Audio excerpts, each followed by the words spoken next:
Party రాష్ట్ర కార్యవర్గం TRS LP, TRS parliamentary party, మిగతా విస్తృతంగా వచ్చినటువంటి నాయకులందరితో కలిపి సమావేశం పెట్టుకున్నాం.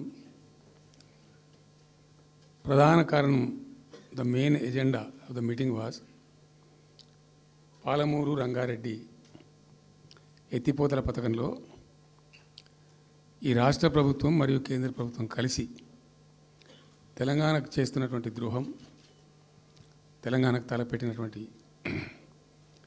దుర్మార్గమైనటువంటి విధానం మీదనే చర్చ జరిగింది. దీని కథ ఏంటంటే చాలామందికి తెలియదు, అవగాహన కూడా ఉండదు. కొత్త తరం వాళ్ళకైతే అసలు తెలియదు. ద రీజన్ వై ఈజ్ సమైక్య ఆంధ్రప్రదేశ్లో అత్యంత దారుణమైనటువంటి వివక్షకు గురైన జిల్లా పాత మహబూబ్ నగర్ జిల్లా. చాలా చాలా దారుణానికి. రీజన్ ఏంటంటే వనరులు లేక కాదు, వసతులు లేక కాదు. కృష్ణానది ప్రవేశిస్తదే మహబూబ్ నగర్ జిల్లాలో. సరే, ఇప్పుడున్న తెలంగాణ, అప్పుడు ఉన్న ఆంధ్రప్రదేశ్ మొత్తం చూస్తే కూడా 300 and above కిలోమీటర్స్ కృష్ణానది పారుతుంది కూడా మహబూబ్ నగర్ జిల్లాలో. 308 కిలోమీటర్లు పారుతుంది, 308 కిలోమీటర్స్ పారుతుంది. ఇది రెండు రాష్ట్రాలు కలిపి లెక్క చూస్తే కూడా. అయినా కూడా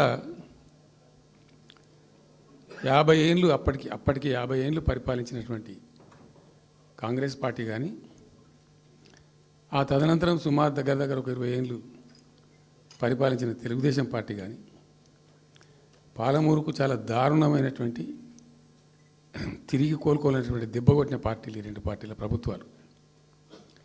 ఇది లోకమందరికి తెలుసు. ఆ జిల్లా యాక్చువల్లీ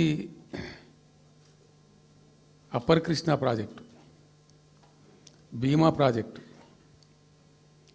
తుంగభద్ర ఎడమ కాలువ ప్రాజెక్టు, దాని ద్వారా ఆనాటికి అన్ని ఫైల్స్ ఉన్నాయి, రికార్డ్స్ ఉన్నాయి, ఏదో ఒకటి స్టోరీ కాదు. 174 టీఎంసీలు నీళ్ళు పాలమూరు రంగారెడ్డి జిల్లాకు రావాల్సి ఉండే. పాలమూరు జిల్లాకు ఆనాటి ప్రతిపాదిత ప్రాజెక్టుల ప్రకారం రావాల్సి ఉండే. ఆంధ్రప్రదేశే ఏర్పాటే తెలంగాణ పాలిట పెనుశాపం. కొంతమందికి నచ్చదు, కానీ పెనుశాపంగా పరిణమించింది ఆంధ్రప్రదేశ్ రాష్ట్ర ఏర్పాటు. మొత్తం తెలంగాణకు, అందులో మోర్ స్పెసిఫికల్లీ మహబూబ్ నగర్ జిల్లాకు జరిగినటువంటి తీవ్రమైనటువంటి అన్యాయం. ఎస్ఆర్సి యాక్ట్ అంటే స్టేట్ రీఆర్గనైజేషన్ యాక్టు స్పష్టంగా చెప్తుంది, ప్రతిపాదించబడి ఆల్రెడీ శాంక్షన్ అయ్యి జరుగుతుండే ప్రాజెక్టులు, కంటెంప్లేట్ చేసి ఉన్న ప్రాజెక్టులు, వాటిని మార్చకూడదు, అవి కొనసాగించాలి. ఆ చట్టం ఉండగా కూడా వాటి అన్నిటిని కాదని వీటిని మొత్తం అబాండన్ చేసి పడేసిండ్రు. అట్లా చాలా చేసినారు.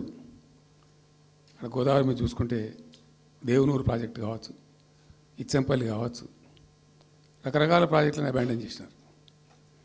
అందులో అతి తీవ్రమైనటువంటి అన్యాయం మహబూబ్ నగర్ జరిగింది. ఇలా మహబూబ్ నగర్కి ఇచ్చే పాలమూరు ఎత్తిపోతలో మరొకటి కొత్త స్కీమ్ కాదు.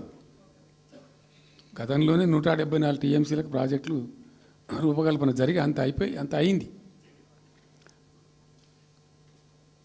అయితే